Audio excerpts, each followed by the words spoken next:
Yeah, I'm so glad the cat got her reputation extended here. I have no photos of the cat. Sorry. I hope it doesn't say. Thank you, Father Dan, and thank you for hiring me. I remember Lorelei's face was. She's like, "You're who now?" So lovely. Everyone was so friendly. I hope it doesn't seem like I'm just reading off the screen or just putting up a lot of text. The whole purpose of this, in my mind, and when we were devising this series, was for us to really kind of immerse in some of the words that we have from Laudato Si. And they're it's such a profound document. Some of these passages are just so profound that I want us to spend a little time staring at words on the screen and really thinking about what they mean and how they continue to bring us meaning 10, 11 years later, how they continue to bring resonance to our exact situation, and how they just were ahead of their time. These words were ahead of their time by Pope Francis. So just a little bit of an orientation to the document if you haven't just finished a reread. The introduction, it begins with a plea. He says, "The earth now cries out to us because of the harm we have inflicted on her by our irresponsible use and abuse of the good with which God has endowed her. We have forgotten that we ourselves are dust of the earth. Our very bodies are made up of her elements. We breathe her air and we receive life and refreshment from her waters." I mean, this is just, we are just inextricably bound up with the earth. And this document reminds us of that right away. I think that's an especially great passage for Lent. The audience is everyone. Now, he says, faced as we are with global environmental deterioration, I wish to address every person living on this planet. Most of the documents of Catholic social teaching have some statement as to who the audience is. And this one is, I'm not sure if it's totally unique, but it is unusual for the audience to be the entirety of Earth.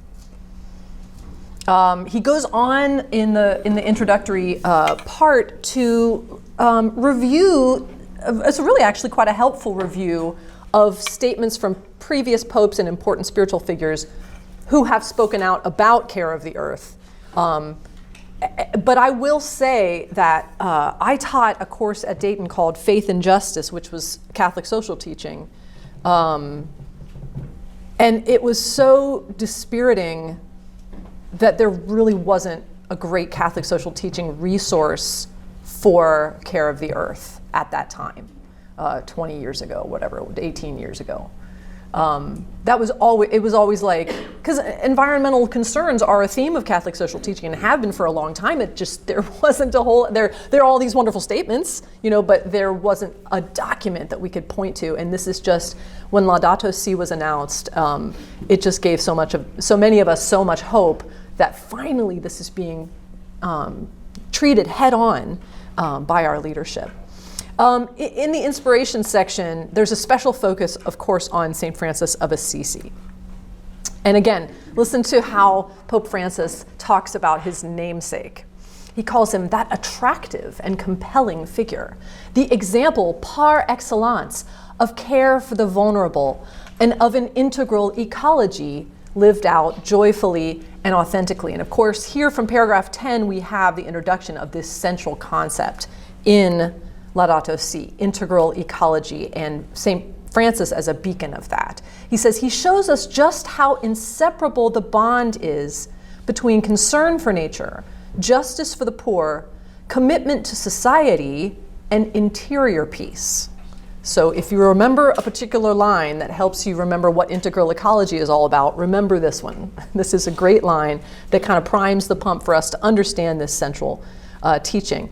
He also says, and the sacramental theologian in me just squeeze with delight when he says things like this. He says, St. Francis invites us to see nature as a magnificent book in which God speaks to us and grants us a glimpse of his infinite beauty and goodness. And of course, he has chosen for us an example from the High Middle Ages to impart this sacramental perspective on nature, the understanding that God is spread out for us. The vision of God is spread out for us in nature. We only have to have eyes to see and ears to hear.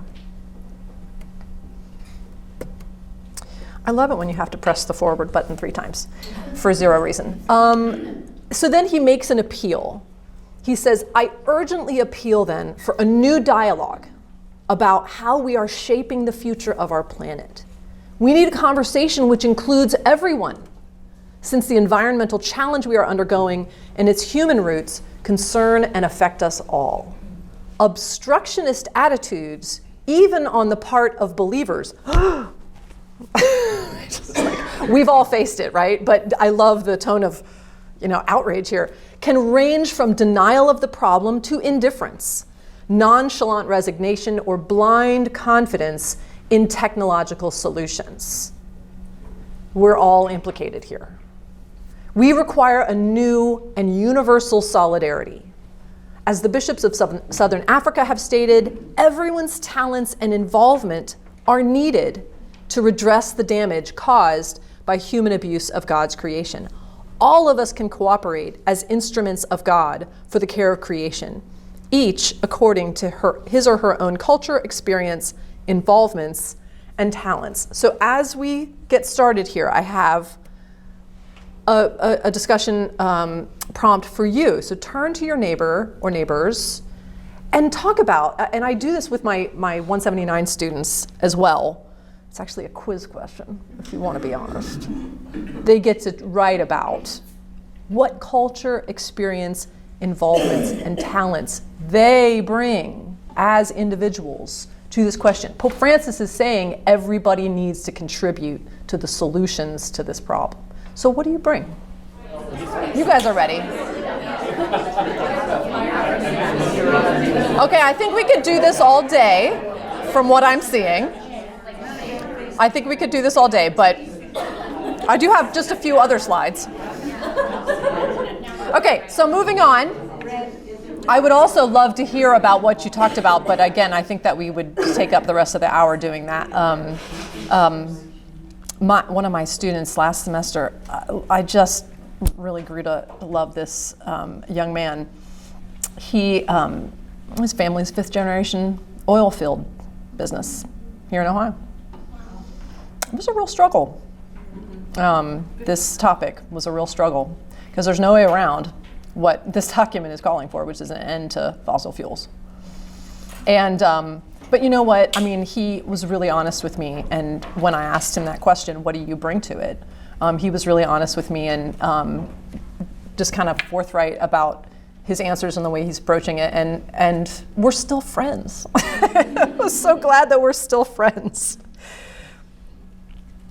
So just a little bit of a summary of the chapters that build up to the chapter on integral ecology. Chapter 1 is a kind of a harrowing tour of the environmental crisis and its interconnectedness to a decline in the quality of human life and society. And this is an essential piece of this idea of integral ecology. This is why we need an integral ecology, because this mess that we've made of the environment is not making us better. It's not making us happier. It's not making us healthier. Chapter 2 details what religion, especially Catholicism, can bring to the conversation, again, knowing that everyone's talents and culture is needed.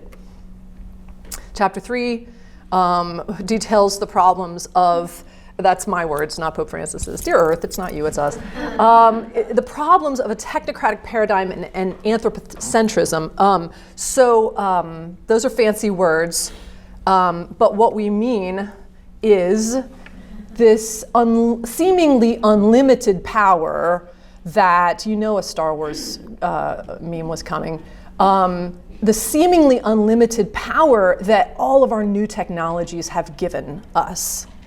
But Pope Francis says, although never have we had so much power, nothing ensures that it will be used wisely. Contemporary man has not been trained to use power well, because our immense technological development has not been accompanied by a development in human responsibility, values, and conscience. And I will not make you stare at Emperor Palpatine any longer. We need a bigger vision of this situation. We need to draw back. He says, since everything is closely interrelated and today's problems call for a vision capable of taking into account every aspect of the global crisis, I suggest that we now consider some elements of an integral ecology, one which clearly respects the problem's human and social dimensions. And so he introduces this concept in detail in chapter 4. First, we need to understand that we're not just looking for specific and discrete answers to individual aspects of the problem, but rather comprehensive solutions that consider the interactions of the natural systems with the social systems that inhabit them. Because the crisis is both. The crisis is both. So an integrated approach is demanded. And it's going to include combating poverty, restoring the voices of those who are excluded while we protect nature. Right? Not doing these things in different silos and different compartments, but interconnection is a theme of integral ecology, of this concept of integral ecology, because the problem is both, natural and social. It acknowledges, I love this line, he says, time and space are not independent of one another, and not even atoms or subatomic particles can be considered in isolation. That is just poking my love of Star Trek. It stresses the relationship between nature and society and calls for collaboration between the various academic disciplines, and calls for protections to academic freedom, which are so important. And I know I hope I have a sympathetic audience for that. But when big corporations come and silence or somehow influence the academic voices in this situation, we have a major problem. The university was developed out of a desire and and the need for academic freedom, and so we have an obligation to support this, and Pope Francis laid it out. It promotes an understanding and supporting ecosystems, that harmonious ensemble of organisms existing in a defined space and functioning as a system. Some of you know that in my 179 section, I pair documents from Catholic social teaching, including Laudato Si, with stories from science fiction, with modern science fiction. So when we read Rerum Novarum, we read Karol Čapek's RUR, which is the play that first gave us the word robot. When we look at Gaudium et Spes, we look at some statements on racism from the mid-20th century. And then when we look at Laudato Si, we read The Wild Robot by Peter Brown.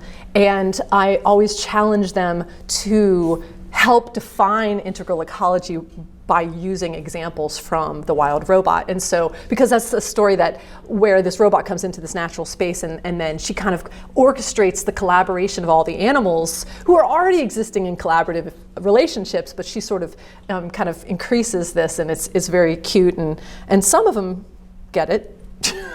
Some of them get what I'm trying to do, but it's all very nerdy and delightful. Okay, once again, 3 times. Okay. Partnerships are going to be important to integral ecology. It's time for environmental protection, forces that want environmental protection, and forces that want development to stop acting like they're enemies, right? We cannot be enemies in this if we're going to work together and have a place to live in the future. So they have to be kind of reconfigure their relationship as partners existing in dialogue and cooperation. This also means that we need institutional and governmental effectiveness in solving the problems at hand, which seems like a pipe dream right now. However, we do have to get back there, and we are going to need to turn the situation around however we can. Culture. It really deeply considers culture as part of the conversation. He calls culture a living, dynamic, and participatory present reality which cannot be excluded as we rethink the relationship between human beings and the environment. I have to stop saying he, because after Mike's talk for the fall seminar last year, now I understand like these documents are like kind of ghost written by these people, and like, but I'll just say he in the same way that I, think about biblical writings as being by God. But thanks for that increased awareness. I love this line: the disappearance of a culture can be just as serious, or even more serious, I would favor that one, than the disappearance of a species of plant or animal. And those capture the headlines, right? The white rhino, or these. It's terrible. It's this horrible sinking feeling when you hear that a species is down to one or two individuals. But we have to understand that cultures have been disappearing from this planet for hundreds of years, and while some of that is natural, it's not. It's a lot of it isn't natural. Just learning about, and I'll give you he talks about indigenous communities as needing to be principal dialogue partners in the conversation. Again, integral ecology is all about bringing more people to the table. In one regard, it's about bringing more people to the table so that all voices are heard. The Ohio Country is a podcast. Okay, and I think it's produced by WYSO out of Dayton. I think I've got that right. Really an amazing history of Ohio from an indigenous perspective. And what's terrible and so regrettable is that these folks, there were so many indigenous tribes and so much indigenous culture right here in Ohio. And these people were forced out. These people were escorted to the borders, at a certain point in the 1800s. And, but now many of them are coming back because of the lure of Ohio history and the culture, the importance of Ohio to their culture and the different sites around Ohio. So the Ohio Country, I really recommend it. It's a great podcast that kind of makes you more aware of a different kind of history here in Ohio. I always have a podcast recommendation for you. Always do. Human dignity is going to be a big building block of integral ecology, because what we have are these dense urban centers that have developed, as Father Dan was saying, since the Industrial Revolution, is part of what gave rise to Catholic social teaching. And he talks about the perils of them, but he also talks about the possibilities of them. And I love the language he uses here.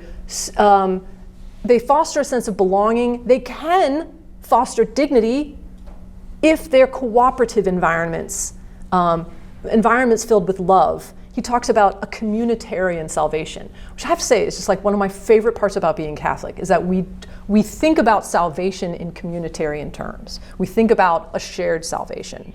And a sharing in the communion of saints, small s saints, right? And so this idea of people living in these dense urban centers, also very well exampled in The Wild Robot. These dense urban centers, or these communities coming together to increase everybody's dignity, to raise the level of all the boats, right? Another myth that's unfortunately being propagated in our current setting. That somehow if someone comes up, then someone else has to go down. That's not it. That's not it. A rising tide raises all the boats. So he goes on to advocate for adequate affordable housing and public transportation, something that I am really starting to feel passionate about, as we just bought a second car so that we can all get where we need to be, because there's no good bus route to this campus. There's no good bus stop, and there's no great bus route. So we feel that pain here personally. And in it, he links quality of human life to observance of a moral law, not just a moral law that we made up ourselves, that we just observe because that's how we feel, but rather a law that stands outside of us, that we can tap into. Third time's a charm. I've probably got like 3 sets of animation. And of course, the common good, that's our theme for this year, right? So the common good He calls it essential and unifying principle of social ethics. It's not new, obviously not a new concept in Catholic social teaching. It's undergirded by respect for every human person. And again, the family being the basic cell of human society is a really important principle of Catholic social teaching that goes back a long way. The common good logically steers us to protect the poorest of the poor. Of course, those are the ones that need the protection, need it the most. I love this. It extends to future generations. Intergenerational solidarity is not optional, he says. It's a basic question of justice, because the world we've received also belongs to those who will follow us.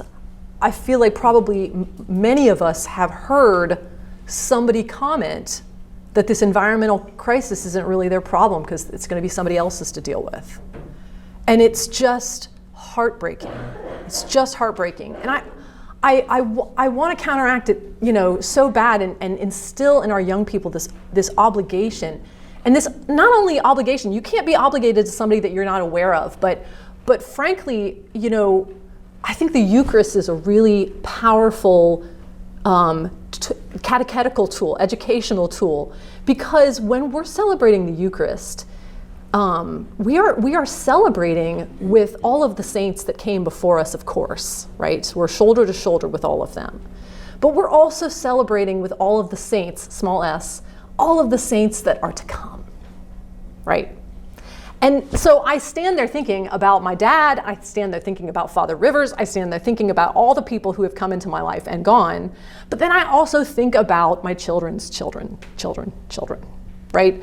And that I'm celebrating there with them as well. See, it breaks me up. But I think that the Eucharist has a power to help us teach this principle of intergenerational solidarity. And he says, our inability to consider this, to think this through and to think about the impact on future generations is linked to our inability to consider those who are excluded from the conversation. It's the same problem in a different spin. So that's most of chapter 4 on integral ecology. I really encourage you to read it for yourself. There's so much more in the document. It's really, you have to kind of take it in pieces because it's so profound and so dense that it's difficult to just sit down and read it in one go. Maybe just for me, I don't know. After this, there's a chapter that talks about the goals and actions toward an integral ecology. And David pointed me to how this is really beautifully summed up on the Laudato Si Action Platform website. It's a .org. And when you go on, this is just a screenshot from it, but when you go onto this page for the goals, if you click on each one of these, it will give you a lovely explanation for it. So I'm going to kind of fly through the rest of this because I want to have a little more discussy time, and we're kind of getting there in terms of our time. So I'll kind of fly through these because I basically have just taken what's on the Laudato Si Action Platform for each of these and open that up for you. So response to the cry of the earth is all of the things you generally think of when you think about how we respond to the environmental crisis, achieving carbon neutrality, and fast. From what I'm told, that we need to achieve this fast, and the time is of the essence. Sustainable agriculture, access to clean water, protecting biodiversity. But then we have to think in ecological, in economical terms. How do we sustainably produce the goods that we want? What will happen to them in 50 years? What about our own consumption? It's really made me think hard about, everybody loves a little shopping trip, a little trip to the TJ Maxx, look at the sale rack and see what's there. I have really had to step away and say to myself, it's just fast fashion. It's just going to end up in a garbage pile and who knows where, and to really try to resist and say, no, maybe I'll fix up something old. I'll take a garment that I have from 15 years ago and alter it. Where are our investments going? How can we divest from exploitative industries? How can we support circular economies and protect the dignity of workers? And here I want to turn it back to you to talk about, because Pope Francis mentions, well, someone mentions, these little daily actions that help protect the environment. He calls them acts of love which express our own dignity. And so I want to ask you to turn to your friends and do nothing. And talk about the little daily actions that you do, or maybe ones that you've thought about doing but haven't started yet, and how can you protect the environment in just the little things that you do every day? Where's that go? I'm glad to hear that you're chatting all about these things. So, I'll just put all these up.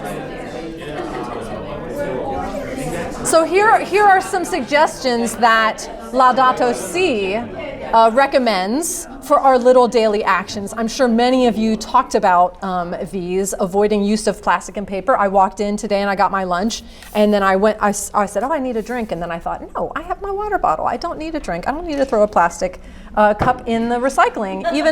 Sorry, I don't mean to, I'm looking up. I'm not looking at any of those plastic cups. Convicted the whole group. So whenever I can, though, I carry one of these all the time. Not only is it a lovely Star Wars reference, but I carry it all the time so that I can avoid doing a plastic cup. But then sometimes you need a plastic cup. So, showing care for other living beings, I love that. And again, our pets are such a good reminder, even when they're nasty to us and our friends. They're such a good reminder of the nature that's breaking through our lives at all times if we're just willing to recognize it. So yeah, all these things. And not all of us have room to get better at this. Every single one of us has room to get better. The most environmental person in the room has room to get better about these and other things. But listen to what the document and Pope Francis say. He says, we must not think that these efforts are not going to change the world. They benefit society, often unbeknown to us, for they call forth a goodness which, albeit unseen, inevitably tends to spread. Furthermore, such actions can restore our sense of self-esteem. They can enable us to live more fully and to feel that life on earth is worthwhile. That makes me feel so cheerful because anytime you try to adopt a practice that is better for the environment, there's going to be somebody who's like, well, it doesn't really matter anyway. Great, you threw it in the recycle bin, but none of that stuff gets recycled. So right, exactly, and it makes you feel, it tears you down and makes you feel that sense of despair, right? The worship of necessity, right? Where it can stop you from making the choice that's good. I was trying to figure out a way to explain to my child, who was probably 4 or 5, why we make our bed in the morning. I didn't really have an answer. So I was talking to my friend from Dayton, Jim Para, and I was telling him, okay, why do we make our bed in the morning? He said, it's just a way to start your day with a good decision that leads to other good decisions. So it maybe didn't make sense to my 4-year-old, but it's one of those things that we do for our own dignity and for our own conscientiousness of the environment. It's a habit, and we know that habits shape our personality, right? And our personality shapes our lives and what we get up to in the world. So I'm not going to keep, the next goal, action is ecological education, which you are participating in today. Ecological spirituality, we did a little bit of that too, and we're going to have an Earth Day Mass on April 22nd, which is a Wednesday. So we are going to have a special celebration for Earth Day that day, and you should all come. That will be at noon in the chapel for Earth Day. We know about other forms of ecological spirituality, and our sisters very much lead the way with this too. I know you guys have a lot of wonderful programs that support ecological catechesis.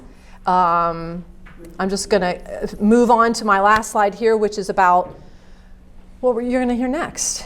And because Pope Leo has taken up his predecessor's call for renewing our love and care for the poor, for that very, very, very important aspect of an integral ecology. So next week, David is going to teach us more about that.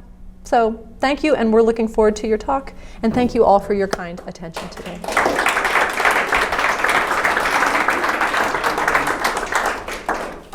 Any questions or thoughts that you want to share?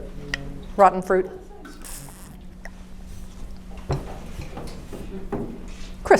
very quick question. You made a very bold statement saying you are not obligated if you were not aware. So how do we make those who are aware? I was talking to Dr. Knowles about all the trash along the hallway, at the highways and the neighborhoods. How do we get people to think, I don't know, need to throw my trash out the window? I mean, like, where do you start with that? If in their heads they're not doing something wrong, how do you make them aware? I mean, this is a great question that I don't have a lot of answers to, especially in our current climate, which is just basically you're a rule unto yourself. You do whatever the heck you want to, and it doesn't matter if it craps all over someone else. Pardon my French. That's not actually French. But yeah, it's a very, very difficult position to be in. But I think, I keep going back to the statement about these little acts that we do and how you never know how you're bearing witness to somebody else. You never know what somebody takes away. I was telling Father Dan about an interaction I had when I was in graduate school, and 15 years after the fact, the person I had it with told me how much what I said in that moment had an impact on them. And it was like, what? You know, like, I just went about my business for the rest of the day. I talk all the time, right? You never know what's gonna actually hit, you know? So you never know what's gonna actually hit. So keep living your life with dignity, keep doing the things that you know are right to do, keep striving for doing more, and you know, I think we can be outward about it. I hopped off the social media train a little while ago because I can't ride that ride anymore. But some of you are very active in social media, and you know, maybe use that platform if you've got it to encourage other people in a positive way to remember the earth. And don't forget about prayer. You know, don't forget about prayer for the earth and for people to have a change of heart. It's kind of a non-answer. Prayer. Offer it up. Yes, ma'am. How can we encourage our churches to include prayer for the care of creation? I don't hear it. Squeaky wheel. Oh, I feel like that's going to be. We're getting a new parish directory at Immaculate Conception. I feel like under my family's picture is going to say the squeaky wheel in her family, because I'm telling you, it's especially if you're very involved in your parish. People respect that. And I don't care what parish it is. People respect if you're giving large amounts of your time to that parish. So that's the first way to get influence, is to give large amounts of your time to that parish. And then once you have, then I think that you can cash in when you feel like, I remember saying something about the Pulse nightclub. It was a shooting. Yes. Yeah. 50 people dead. You know, because it was a gay club. It wasn't mentioned in the intercessions at our, but I was, you know, I don't know why it wasn't mentioned. I shouldn't say that. I don't know why it wasn't mentioned. But of course the implication is, you know, we don't support this lifestyle, so we don't pray for these, you know, which is horrible. But, and I don't actually think that was it, because when I made the comment, when I said, hey, can we please pray for these people, then we did. So sometimes somebody just has to articulate it. We are also busy going about our lives. You know, we're not going to be able to continue that if the environmental crisis continues. It's increasingly rapid, you know, spiral out of control, and then it's going to be the only thing any of us can talk about. You know, I mean, I hate to sound so gloom and doom, but yeah, I think. Earth Day is a great occasion, you know, to try to celebrate. St. Francis feast day, you know, pointing to different saints. Martin de Porres is the patron saint of animals. I didn't know that. He had an ability to talk to animals as well, like St. Francis. So, you know, just continue to be the squeaky wheel. You guys, we're done. We're done here? Yep. We're done here. Thank you for coming. Come back next week.